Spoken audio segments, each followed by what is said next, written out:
goes up and it goes down and all that. I want to see where.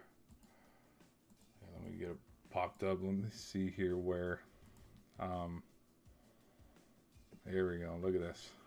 31-27. Carson Beck darts for a go-ahead touchdown to stun Ole Miss. Oh, yeah. Look at this. What was the win probability for Miami?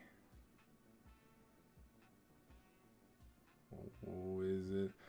Come on, zoom in a little more. I want to see 72, 67%, 66, 79%.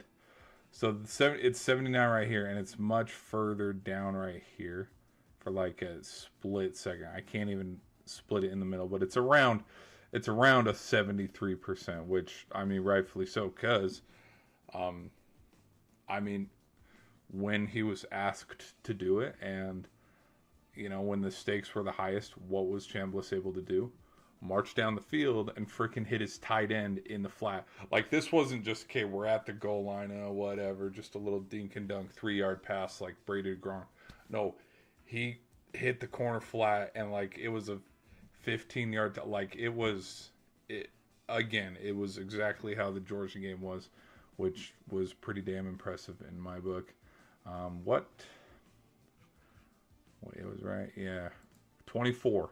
Okay, it was a 24-yarder to actually be exact with the stats. 24-yarder to Daquan Wright. He had 3 receptions in this game, and obviously the touchdown was the big one that counted. But yeah, guys, this was this was a freaking damn good game. Something about playing in the desert that makes it a good one. So, but back to kind of like my reaction with the first half and then the second half. I think something that Miami, because one thing that I will say about this whole game is when the game turned, where it's like, okay, this is Miami's not going to lose this game, is right after the touchdown before halftime. Because what could have happened, which it didn't end up like this, but we're hovering around probably 3 minutes left before halftime, and Beck all game it seemed like he just kept hitting those quick check downs to Tony, playing it safe, but then because I mean a lot of the deep passes were not working, which the Ole Miss's secondary was able to shut it down, and then but then right there, the second, right after we think, okay, Carson Beck can't hit the big one, what does he do? Right over the top. They extend the lead because I think it was 10-7 or 10-10 at that point, and then it extended to 17-10 or something like that. But there was still enough time because Miami's defense got a stop where, okay, they could blow the lid off this place here in Glendale, and Miami could be leading by more than 2 possessions. They could lead by 2.5, where, okay, now Ole Miss is really in a hole, kind of like how it was against Georgia. But that's not what ended up happening. Ole Miss's defense was able to close it out. I don't remember what was the halftime score off the top of my head. Do I have it popped open? Let's go look. 17-13. Okay, 17-13. So then what was so we have our Marion touchdown for 52 yards. Yes. Caniero, he hit the field goal with 11 seconds left. Yes. So again, kind of like how we saw, it was a little bit of foreshadowing. So they take up all this time. They take up a 2-minute drive, and I don't remember how much time was left when the drive started. Let's go to all plays. 8 plays. Oh, yeah, they had 46 seconds left, and Ole Miss just marched right down the field, kicked the field goal. So, again, damn impressive. Kept Miami at bay. And then we start the second half, which the second half I think is where, I mean, obviously it is what determined the game. And I would say probably the craziest. just something about like with how, because I'm trying to. I mean, I know there's no moral victory for Ole Miss right now. Of like, hey, there were parts and there were moments in this game because it was right before um, it was right before Tony's touchdown, and it was also before it was before Ole Miss got the field goal and stuff to make it, what was it, 16-17. It was right after both teams missed the field goal. It was before Beck's interception. I was kind of thinking, okay, Miami's playing around with their food way too much because a big thing that a lot of people forget too in football games is the momentum of finishing a half and then starting a half with the ball. Where if okay with the touchdown, because at one point we're looking at the box score here. It's 10-7 for Miami. Miami evens it up 10-10. We got the big shot, 50-yarder touchdown to make it 17-10. And then Miami, they prevent Miami from scoring here. They go score a touchdown, take all momentum or whatever, and then get the ball in the second half. Because again, these were drives that went under a minute. Like all of this took a majority of the clock.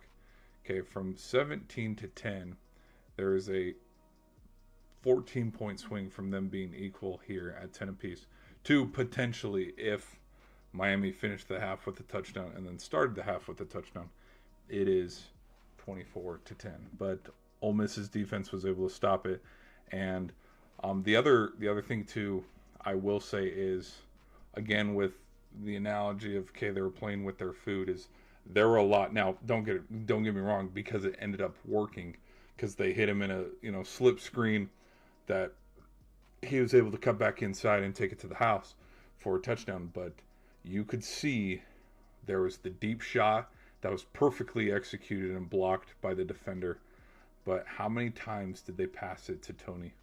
And he'd get the ball out in the flat and then they'd try to do a slip screen to him. And to start the third quarter and the second half, it was not working. And you could tell that it was rattling Miami's offense a lot, because the same kind of firepower that they ended the half with the huge touchdown, they just abandoned it, which, I mean, it's the ebbs and flows of the game. But then as we come back here, there was the interception, and then when the interception happened, it's like, okay, this is getting ugly. This is kind of like how the Georgia game was, where Miami's letting Ole Miss hang around, and it ended up biting them in the butt because Ole Miss kept chipping away, getting back in this game. I didn't talk about this too much, but I think the running game was a big thing. I mean, we knew Brown had a touchdown, and as well on the ground. He doesn't get as much credit, but Fletcher had a phenomenal game too. I think the line of scrimmage was controlled mostly. I would say Miami, because they were victorious, but there were moments, because Fletcher had over 100 rushing yards. If Beck was not able to figure it out with the passing game, Ole Miss is walking out of here with a win, because the run game, they were crucial. It's still a pass play, but those short dink and dunk slip screens, whether it's to Brown or Tony, that is what ended up hurting Ole Miss the most, because they could commit and they could separate the deep passes, because I can't tell you how many deep balls there were tonight, which, say that 5 times fast, sounds silly, pause. But there were a lot of deep balls that the Ole Miss defenders were able to step up and deflect and block, which huge credit to. I can't remember his name off the top of my head, but after Lucas got ejected, which we'll get in, I'll talk a little bit about that too. The fourth quarter, where Miami's defense got hosed. I'm gonna say it. I don't know, a lot of people might not like that, but when there was 8 minutes left. So if you are wondering how good this game is, if you don't watch any of the first 50-ish minutes and you turn on You turn on the TV with the drive that started when Ole Miss had about 10 minutes left. Dude, they got like there was the deep shot that Chambliss took to his receiver Kelly, but then there was the targeting call that got Lucas ended up being ejected. Which this game was physical from the get go. I mean, one thing that Miami, I will say, is Miami did play. Both teams did play dirty, I will say. But when you look at the penalties, I'll pull up the stat for it. Miami had so many more damn penalties than Ole Miss did. But the level of aggression of how Miami, I mean, there was, this shot early in the game, but then there was also the shot on the sideline when I think this was somewhere around the second quarter or something. Chambliss, he's scrambling out, and he just, I think it was number 99. It was one of the front four, just shoved him way out of bounds. No flag there, so maybe it came around. I don't know, but again, there was the first down catch, there was the targeting on top of it. So then there's the plus 15, and then the next play there was a late hit by one of the subs. I think Daly wasn't this. I think number, I don't remember what that, but like Quan Lacey went down, and then he came in and hit him late. And basically, I think unnecessary roughness is like 10 yards, plus 10 yards or something. But the refs there at the very end spotted Ole Miss like 30 yards there, which they did end up scoring. I didn't talk about this too much, but yeah, Braxton, huge game defensively until that final. I mean, live by it, die by it. Like, he played phenomenal. Him on Tony all day. He was shutting down Tony there in the first half. One thing that did end up catching up to him, though, was that face mask, because it extended the drive.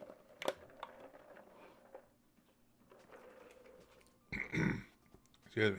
Extended the drive, kept the drive going. But I think both secondaries like had their day. And again, this was around the time where Beck threw that crucial interception. Ole Miss turned around, put some points on the board with this one. But yeah, if you're wondering where to start the game, if you don't want to watch the first handful of minutes, start from around 10 minutes in the fourth quarter, and you can just see the ups and the downs and the momentum shifts of both teams having the lead and both teams losing the lead. Because I think if this isn't too controversial, but like, I think if, because how much, I'm telling you, there's parts of me that think if Miami left a little bit more time on the clock and Ole Miss had 30 more seconds, I think Ole Miss is winning this one. Because after Beck scored the touchdown, and I was like, okay, 1 minute, let's regroup here. Let me go get the stream ready, and we'll get back to it. I didn't realize, like, statistically, Ole Miss needed a touchdown to win the game. They didn't need a field goal, because the only thing that Miami needed at the end of the game was the field goal to win it. But then Beck ended up rushing for the touchdown to win it. I did not realize that. Error on me, guys, for thinking, oh yeah, Ole Miss, they got 18 seconds. All they got to do is tie the game. No, they needed to score a touchdown. I didn't realize they were down by that much.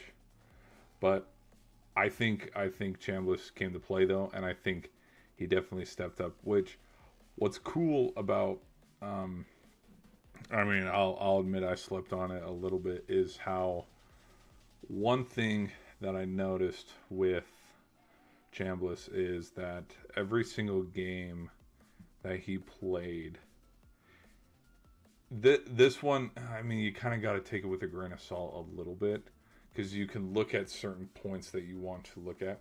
There's parts of me that think he outdueled Beck a little bit tonight, in some ways more than not, because if I'm not mistaken, I don't think he's had a interception. Let's double check. I could be wrong.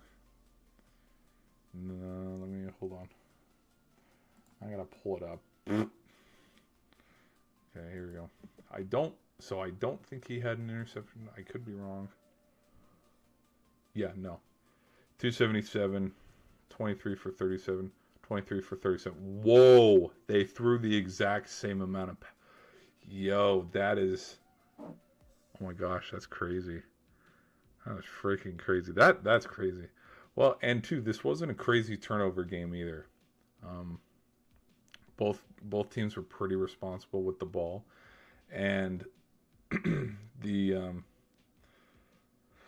the interception ended up leading to this field goal that made it 17-16. So it's not like Beck's interception was too crazy because it only led to 3 points. Now, I can't say, hey, if it led to a touchdown, it would have been a different outcome, because again, those final handful of drives, punch by punch, like it was a damn good game. Oh, as we can see here, Thomas, yeah. So Lacey had the huge run. I think this is the deep shot from, oh yeah, right there, boom, wide open. That's a blown coverage, because why is a linebacker covering a wide receiver down the field? Again, blown coverage. That was the Marion 52-yarder. But then Ole Miss settled it down a little bit, making it okay. But so then after Malachi Tony had his... Yeah, dude, freaking, oh my gosh. How many? Okay, I want to go play by play. 6 plays. So it was 6 plays, and it was a quick turnaround too.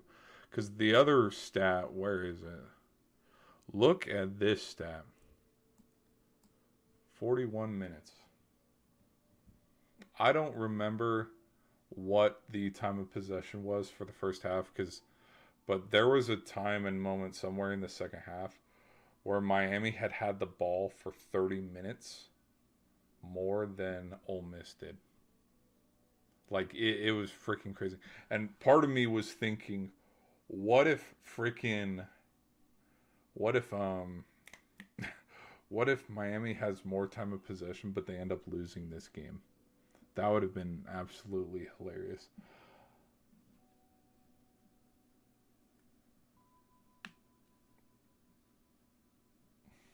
That would have been stinking hilarious. Here, let me open up some chats for you guys. There we go. We got a couple votes. We're leaning for the U. I see it. My prediction, I will say my actual official bracket, my bracket's broken beyond repair. I mean, I had Indiana, Georgia, and now I look like a doofus. I should have trusted my gut with Miami. Should have trusted my freaking gut with Miami. All right, let's move on. Here we go. So then, yeah, Tony, he had that slip screen touchdown that he ended up taking to the house. And I will say, too, this was definitely, besides the catch that didn't count, I don't think since the first half, any of his completions, I don't think he caught a pass until the touchdown. Because, again, he got so many stinking targets. But when it mattered the most, he finally got the touchdown. Because, again, he was getting covered all day. Beck kept throwing it to him, but putting it in bad spots. He either dropped it or it was well covered, or just you could kind of see too that Ole Miss figured out what Miami was doing with the ball and where they were trying to go with it, and it kind of turned into a thing where it's okay. First down pass, first down, let's go to Tony. Second down, let's do a slip screen to Tony. But then it wouldn't work, and so then on third down, Fletcher would run the ball. We'd get a first down, and like the cycle would continue. So, still a damn good game though. What else here? Oh yeah. I think Lacey had a huge game. The fact, okay, because here's something that kind of blew me away too, is I didn't think that I'm curious too. Even though he played the rest of the game, did that hamstring affect his playmaking ability towards the second half of the game? And I'm wondering is, did that hammy, did he hurt on that big run that opened up the scoring when they made it 10-3? Did he hurt the hammy then? And would he have not hurt his hammy if he busted it out and went for the long run?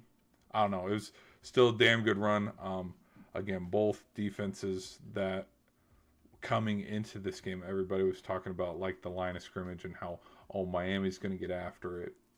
And I even joked about it in my stream the other day where Texas A&M scored points all year. Miami held them to 3. Ohio State scored points all year. Miami held them to 14. Ole Miss has scored points all year. Georgia couldn't keep them, to 3 or 4 touchdowns. Like it ended up, they scored 30-plus points. And same with Miami tonight. They stopped them on some occasions, but Ole Miss just found ways to score all freaking game.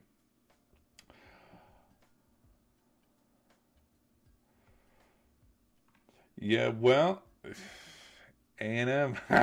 Yeah, I will admit in my playoff prediction, I had the winner of Texas A&M and Miami.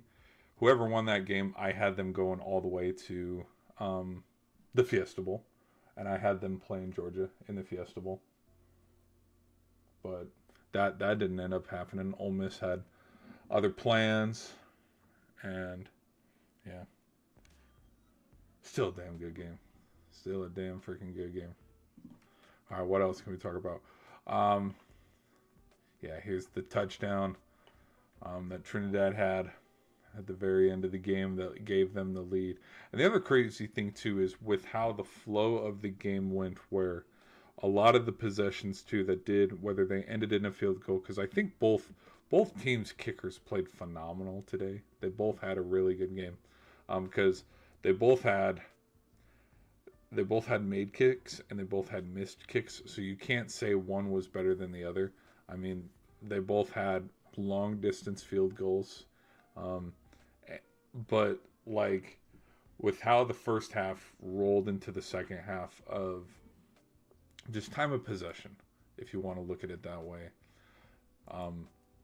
with how many possessions both teams ended up having there in the second half, and especially in the fourth quarter where back and forth, like in the first half, drives took 4 to 5 minutes off the clock, which, I mean, freaking Miami, there was a moment where, yeah, they had the ball for 25 plus minutes more than Ole Miss with time of possession, but then in the second half, just freaking, nope, you get the ball, because we're going back and forth, and it's turned into a track meet, which I didn't think it was going to be a track meet. I don't think a lot of people thought it was going to be a track meet today, but the fact that it did turn into one is kind of fun, because when playoff games turn into track meets like this, it's really fun.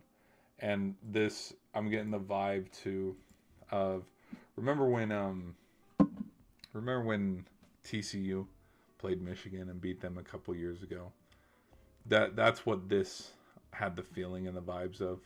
I mean, there's something about, I don't know what it is, but when we start to play football in the desert, it's a good game. The Fiesta Bowls have been pretty entertaining as of late.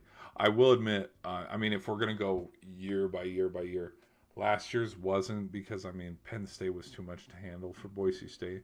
But you look at TCU, Michigan, you look at Clemson, Ohio State, you look at when Oklahoma State upset and beat Notre Dame. Gosh, what else? Which that team also, has the kind of same situation here with Ole Miss, where it's like, oh, your coach left before the big bowl games? Really? How crazy. One thing that I don't think we should overlook, and unfortunately it's going to be forgotten, is I'm super impressed with how well Ole Miss played in these playoffs without Lane Kiffin. And that's the elephant in the room that nobody probably wants to address or talk about. But considering that everybody, myself included, wrote them off and said, no, this team can't. They can't go on a run. They can't. Okay, they're going to beat Tulane, but they're not going to beat Georgia. the fact that they did, and in the manner of how they did, and how they could have won this one, it's like, ooh, okay. So I don't. Again, you want to talk about moral victories? I think that's one moral victory Ole Miss could try to have in all of this, but yeah. And then the very end, last play of the game, Carson Beck takes it into the house himself. I think the other thing too, we'll have to watch a replay and more film on how it broke down.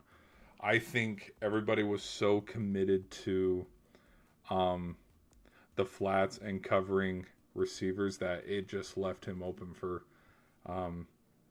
because nobody was around him within 8 yards. Like it would have been more. I think we'd be sitting here talking more about why the hell did you not run it?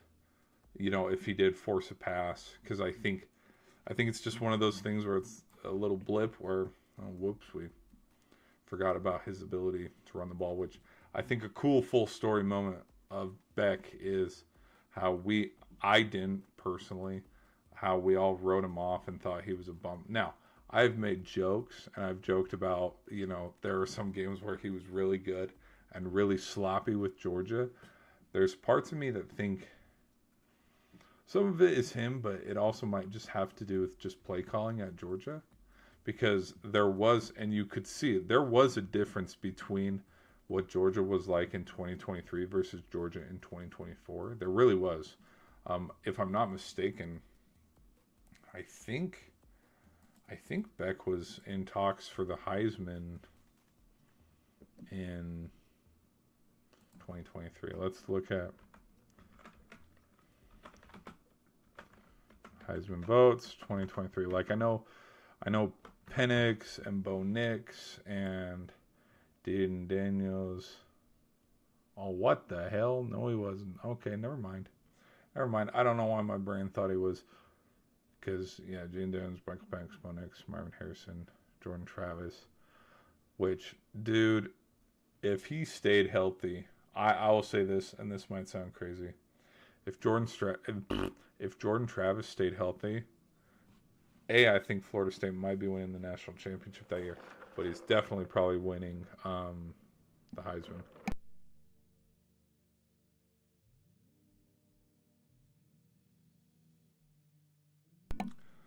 Yeah, I wonder. Cody Schrader, that makes sense. Blake Corum, Blake Corum. I feel like Blake Corum was slept on too. I mean, 27 rushing touchdowns. You go look back and you go watch the film. There are a lot of games he helped win for Michigan single hand. That's kind of funny. That's funny that out of all,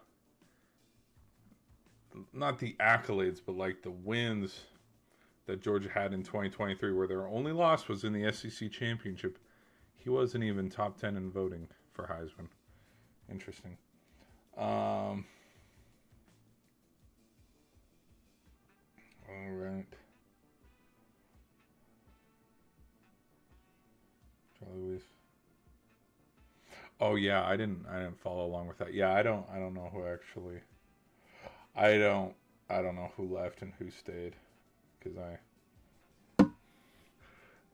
not care is not the right. It's one of those things where you just kind of you overlook it. It's one of those small things where, because people don't give credits to coordinators as much. I think we're starting to now a little bit more, but yeah.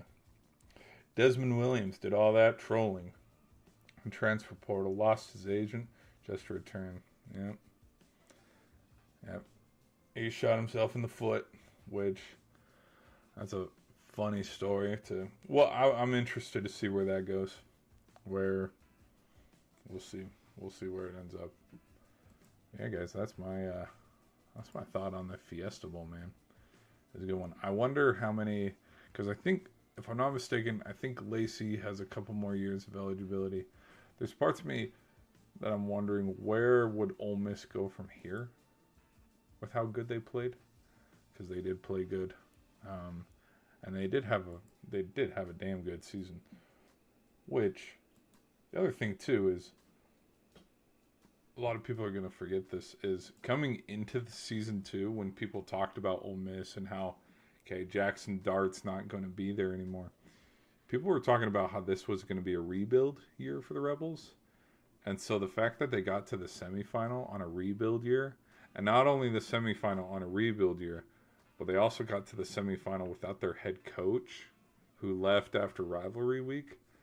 I think when we make predictions from here on out, I think it's, hey, let's predict anybody at any time, because looks like anybody can go and anybody can make it. So I'm not too crazy when I think, hey, Kansas State and Iowa State can have a rematch of week 0, because I did have Kansas State going far this year personally.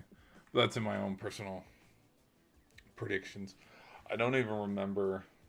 I'm gonna have to go find the file of it, but I think somewhere I had, of the 12 teams, don't quote me on it. I don't remember the particular order, but I did not have, I will say this, I did not have Ole Miss. I think I had Ole Miss winning 8 games this year, but I had Miami, Clemson, and Florida State from the ACC. There's your first problem. I think I had K-State from the Big 12, Oregon,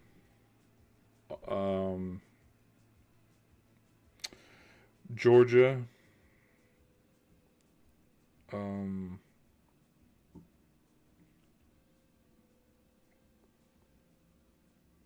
I said Oregon already, Georgia, LSU.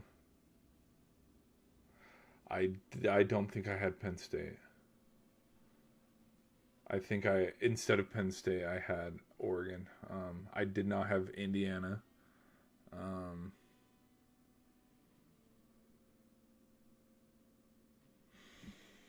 You know what? Let's go look it up. Let's try to go find it.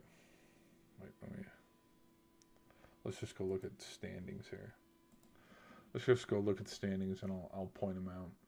Okay, standings. Okay. Out of the American, I think for the 12th seed, I think I did have Tulane. Not gonna lie, because I don't. Okay, I had Georgia Tech. I think Georgia Tech was, because I had Miami, Clemson, Florida State. So there's 3. Oh, how could I forget? Okay, so I have 3. Kansas State, 4.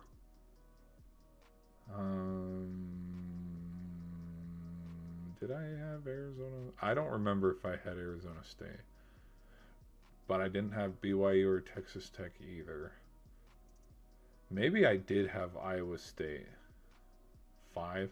Okay, so there's a soft 5. Ohio State, Oregon. I think that's all from them. Notre Dame. So now we're at 8. Georgia, Texas, LSU, and Oklahoma. Yep, that's everybody. Those were all my playoff teams, all 12 of them. And look who didn't make it. So, yeah, we gotta be careful making predictions now in the future, because for a minute I was kind of feeling a little high on Auburn. That didn't work. Florida, well, look how that went, and so on and so forth. Like I didn't have Ole Miss winning as many games. I didn't have Texas A&M winning as many games. I think I had Bama going 1, 2, 3 losses, or maybe this was the 3rd loss. No, I probably thought this was a win. I think I had them losing 3, because I was like, because at the beginning of the year, because I know I had Georgia Tech going 10-2. The teams I had them losing to was not Georgia. I had them beating Georgia, because I had them losing one of these away games, which they did end up losing to NC State, I am losing one at home and one on the road. And their home loss, I think I might have predicted Virginia, because I was like, there's no way they start 9-0, and they ended up starting 9-0. Because I predicted them beating Clemson, but I think I had them losing Wake Forest after having huge momentum of starting 4-0, and then I think this one to Syracuse. I am losing this one to Syracuse, to where, okay, it all comes down to, can you get to the ACC championship? Can you get to the playoff as an at-large bid? The only thing that's standing in your way is Georgia, because if you secure a win against Georgia, you go 10-2 instead of 9-3. You get that at-large bid, and they ended up losing to Georgia, because I did have them beating Georgia. It's not how it went though. Now, those are my that's who I predicted going to the playoff. Not happened though. I think maybe I had Iowa State going too. I don't know, but like Indiana. Okay, let me pull up. Let me pull up the actual playoff bracket. Nope. Wrong button.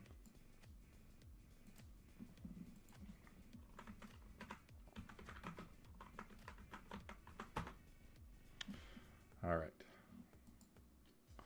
Okay, when we look at, not the NFL playoff bracket. Okay.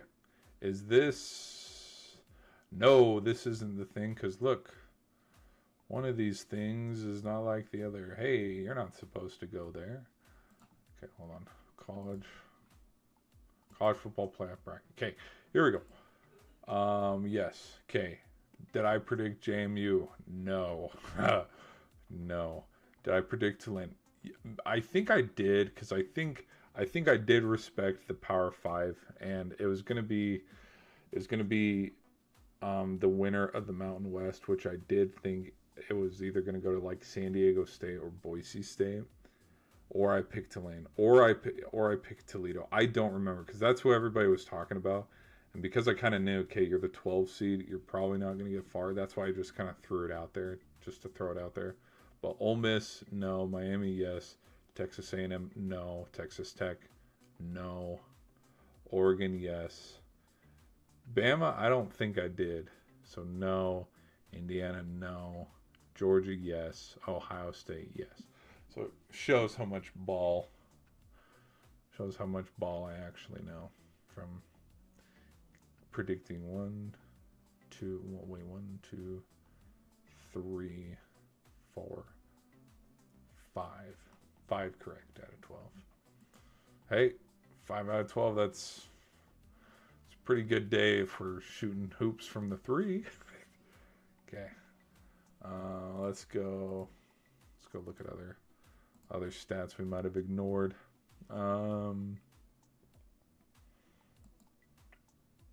What are some other big football news that happened today? Oh, Mike McCarthy not Mike McCarthy. McDaniel from Miami. He got fired today too, which I could probably, I got to make a video on that.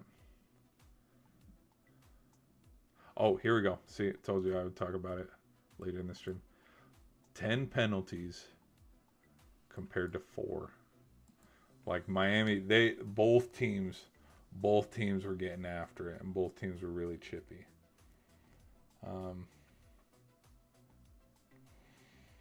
Last call was an obvious PI after he got pulled down. Well, I mean, would you throw the flag? Are you throwing the flag in that game? And in that moment, last play of the game, Hail Mary, Ole Miss is hovering around the 50. Are you throwing that flag? I don't know what refs would throw that flag. Which I did kind of talk about it a little at the very beginning of the stream, because we started the stream towards the very end of the game, There was a lot of hand fighting there towards the very end. Yeah, both. What's his name? Let's go.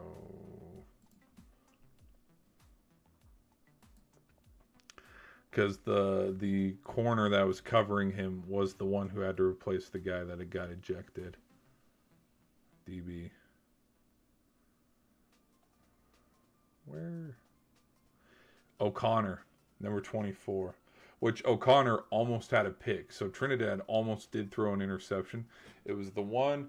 So Beck threw an interception, and then we come back, and then there was the tipped pass that O'Connor almost caught.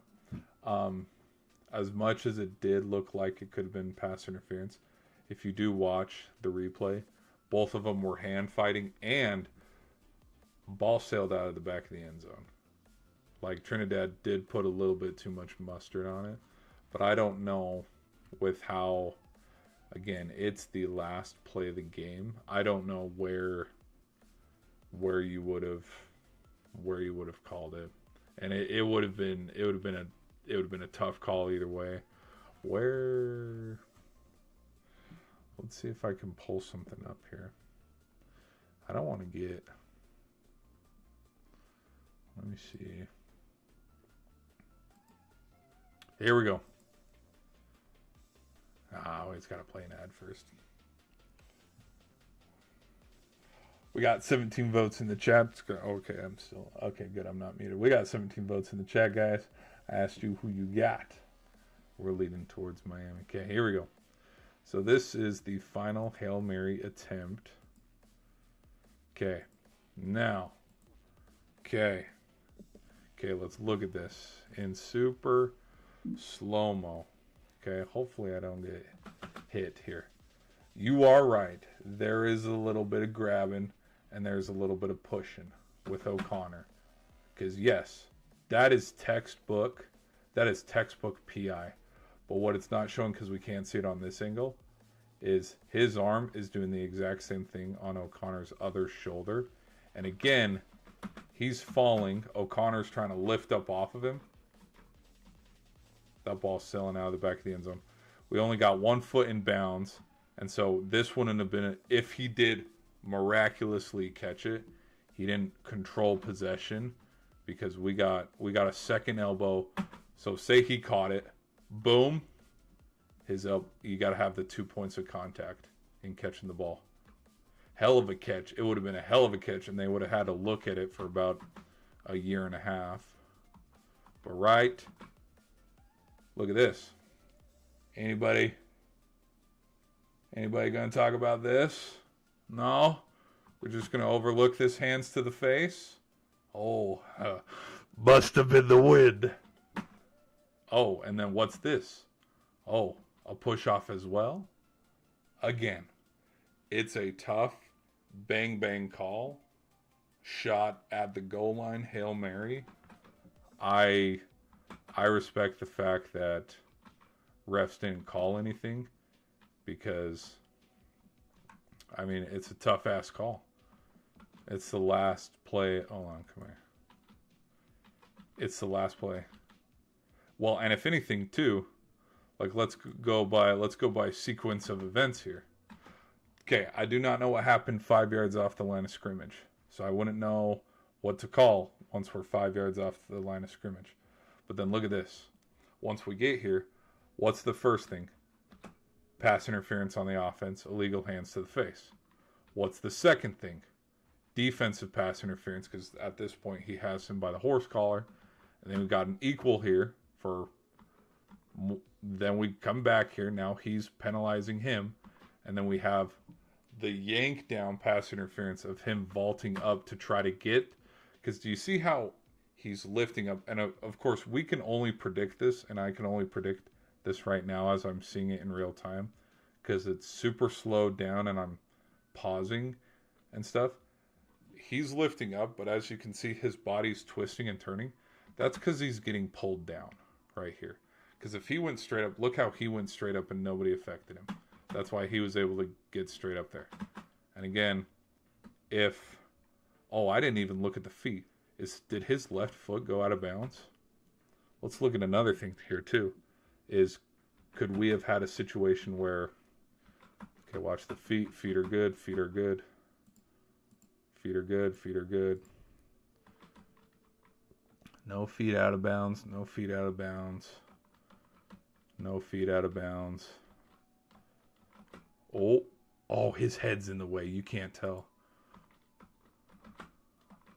One more time. One more time. Oh, look at that. Okay. So they would have called that inbounds.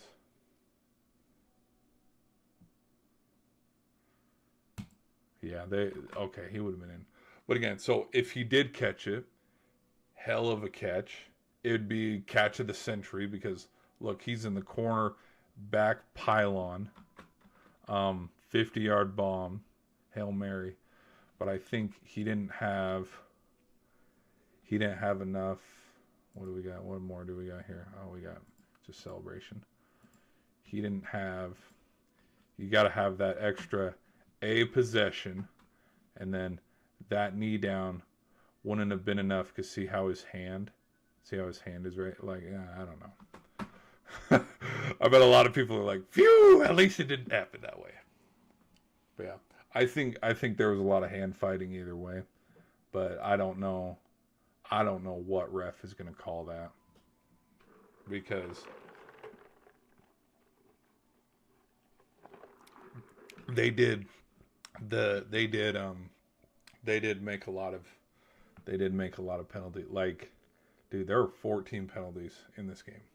This game was a pretty nasty game, all things considered.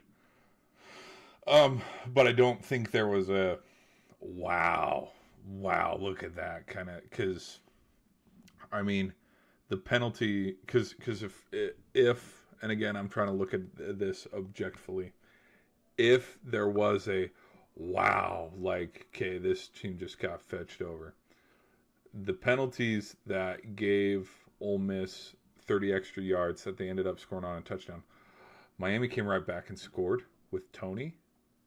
And so it kind of like, it's not like Miami didn't have the ball again to score a touchdown. And then also, like, both teams within the final 5 minutes, because Miami had the lead with the Tony touchdown. And then, excuse me. And then Ole Miss took the lead back with Wright's touchdown. Like, both teams had a shot. Like, you get a touchdown, you get a touchdown. And then that's what led to Beck's final touchdown. Like, it wasn't too crazy. The wide receiver could have caught it. Who knows? Who knows? It'll sit there forever. We'll never know. It looked like a good. He had a good look. I'll give him that much. He had a good look. I think because again we gotta look at Mr. Official here. What's Mr. Official looking at here? Mr. Official probably saw this hands to the face, and he's like, you know what? I'm going to let it slide. Because, like, look how his head's turned. Like, he's watching it. I think this ball is a little too far, too. Because he's stretched out as far as he can go. And he doesn't go up with two hands. Like, it's out of his reach. Chambliss put a little bit too much mustard on it. Like, if this ball is down here a little bit more by like 2 yards, oh, it's hitting him in the side of the helmet, and he probably is hauling it in. Like AB, you guys remember when AB caught it on the side of his head? But let me find a good steel frame here, because you can't see it on this side because like it's super hella blurry. Sorry, let's go right here.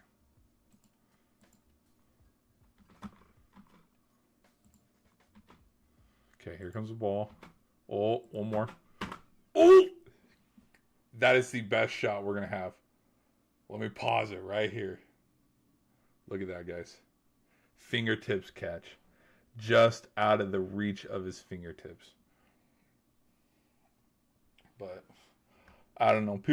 I could see people talking about it forever, though. Where, oh my gosh, what the hell? Bring it back 0.05. Okay, we'll bring it back a little bit, right? Gotta be quick. It was a tough call. All right, one more frame, one more frame. Okay, one more frame. See that? Missed it by that much. So it was a close one. It was a close one.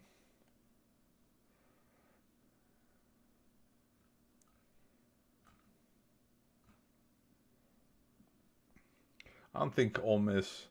I don't think Ole Miss should hang their heads too much though, because it was a damn good game. Like they played phenomenal, and when the other thing too is when after Miami got that big touchdown from Marion that extended the lead to 17-10, it kind of felt like how the fumble felt in the Georgia game, but they kept them at bay. And like that whole third quarter, because I think another big momentum swing that could have happened in this game is if any points were scored in the third quarter. But the only thing that was scored in the third quarter was that field goal. And I'm kind of thinking that if there's parts of me that think if any offensive production is happening for Miami in the third quarter, I don't know if Ole Miss comes back. Like they did end up coming back, and like they kept it close, but like it's the difference between being down 17-13 versus being down 27-13. Like Miami's offense didn't do. I wonder.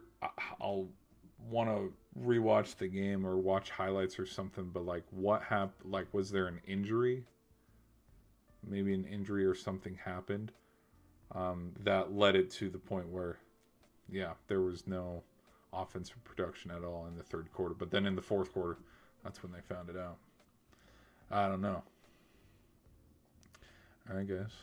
How long did the other thing too is how long did 15 plays, 75 yards. Oh, that's the okay. You want to okay? Let me bring up one thing too. Here, let me pull it up so you guys can see it as well.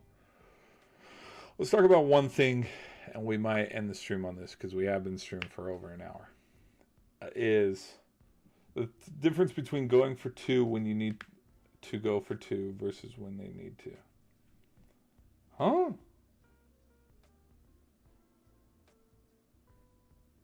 I see. I see what you're talking about. Yeah, no. Well, I think it was smart that they went for two, and it ended up working.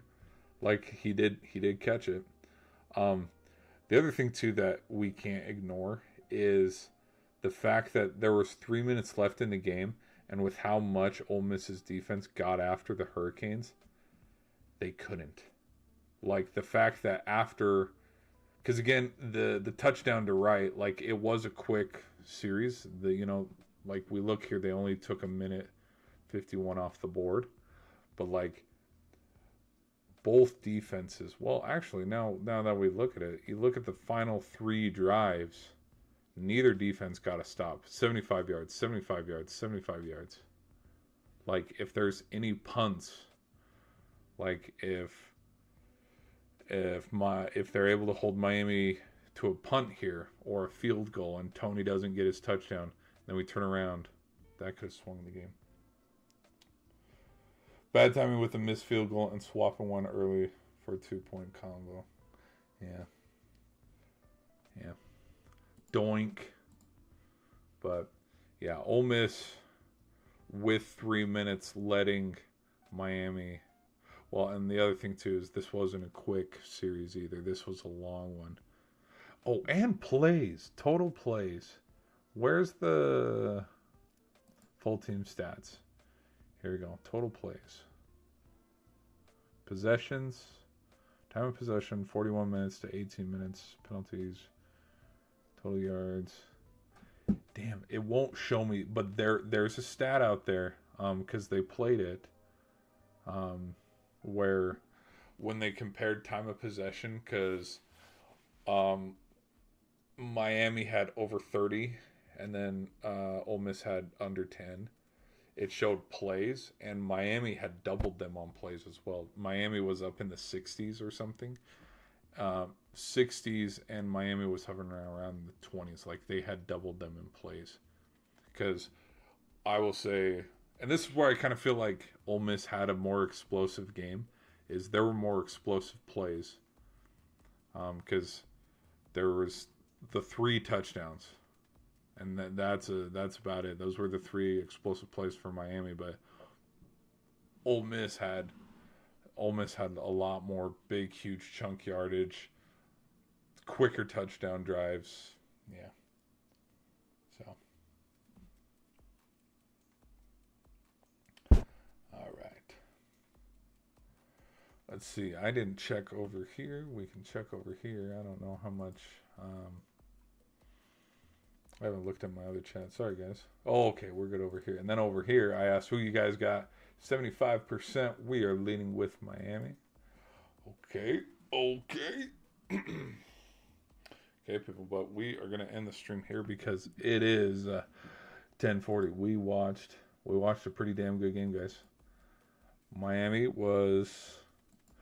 The cool thing, too, is both teams were kind of ignored and, like, overlooked the whole playoff series, but we have Miami coming in, and both teams huge underdogs in the whole playoffs. They gave us a game to remember. Very entertaining first half, very entertaining second half.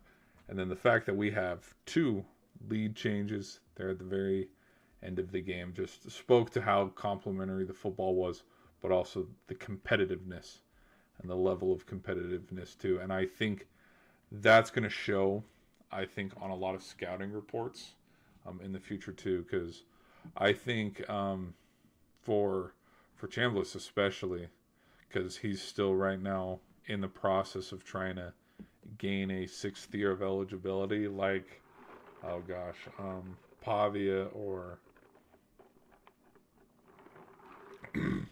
Sam Hartman, or who else were some 6th year grown ass men playing college football. I can't remember off the top of my head.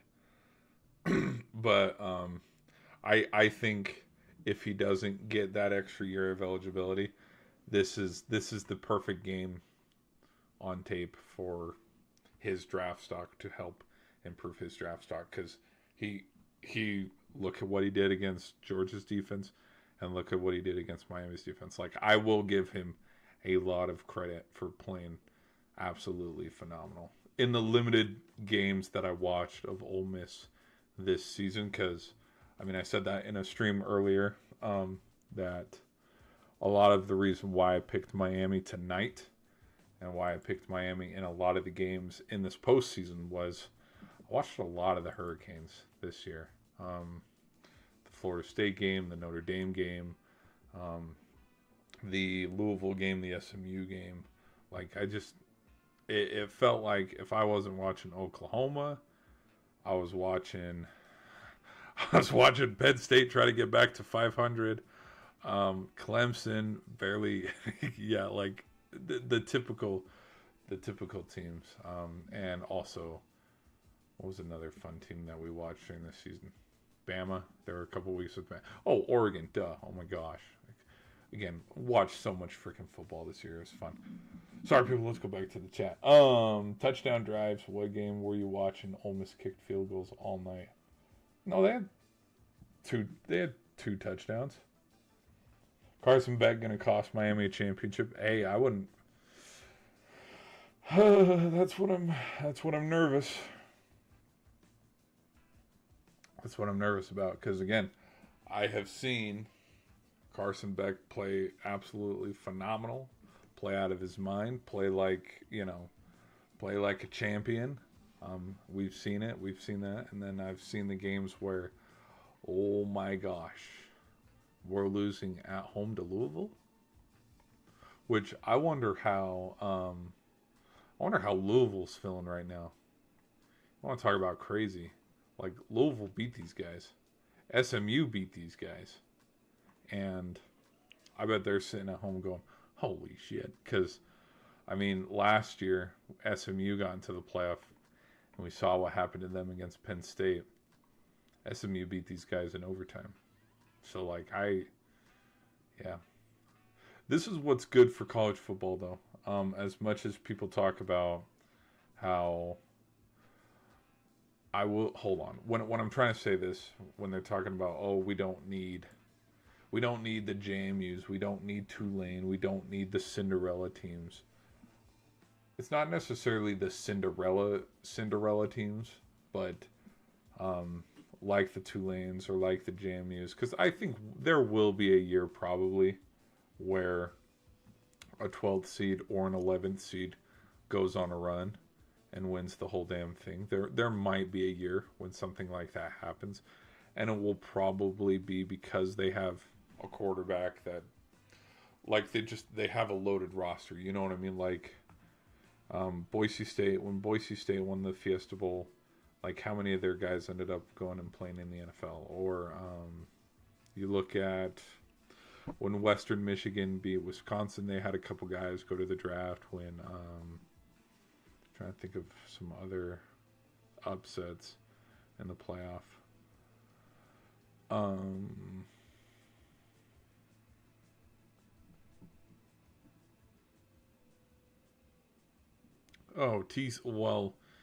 TCU beating Michigan. Like how many of those guys on that TCU squad ended up going to the NFL? Or like it would take something like that if I were to make a bold prediction.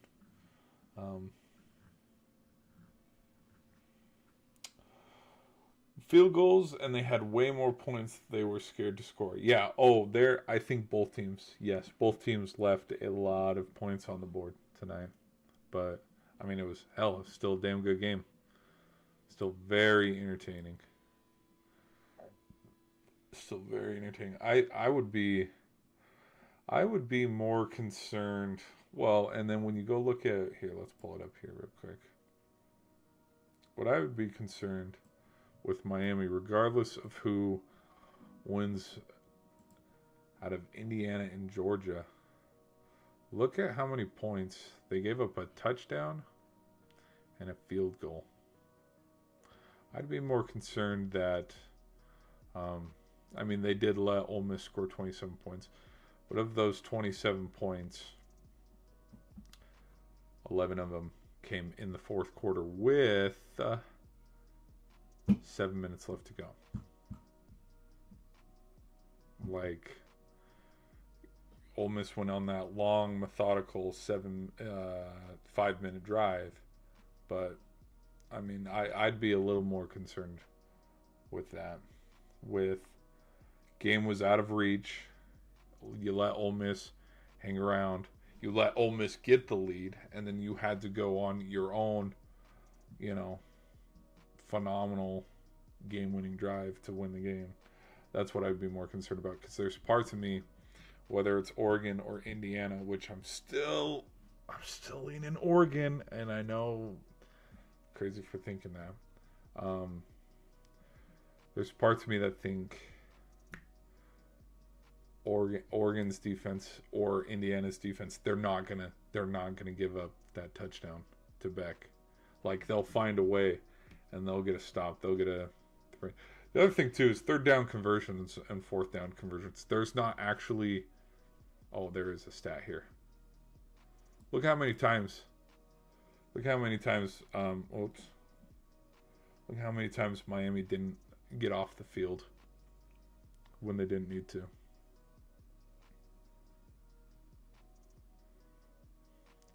And then, in turn, look at how many times Miami was able to get Ole Miss off the field. So, roll Tide. Brother, we left the Tide back a couple weeks ago. What planet are you on? No, I think if Simpson didn't get injured, and this is a big if, I still think the outcome would have been the same, but I don't think it would have been a blowout the way it was. Like, I think, because we have seen, even in this playoff, even in this game, where quarterbacks, they get rattled offenses, they slow down, but then once they get into the rhythm of the game and they start to score, we end up having one of these kind of games. Because, yeah, the score compared to the first to the second, like, yeah, what, yeah. But then we also have unique situations too, where if you do want to look at it from that point, like we have this. This is not, no. These don't come all the time. Like this is a rarity. And also what people are going to forget too, read through a couple interceptions in this game, and how many times did they get down to the goal line or within field goal range and miss a field goal? There were 5 missed field goals in this game. Like, this game was nasty. This game was freaking gross. But gross in a good way.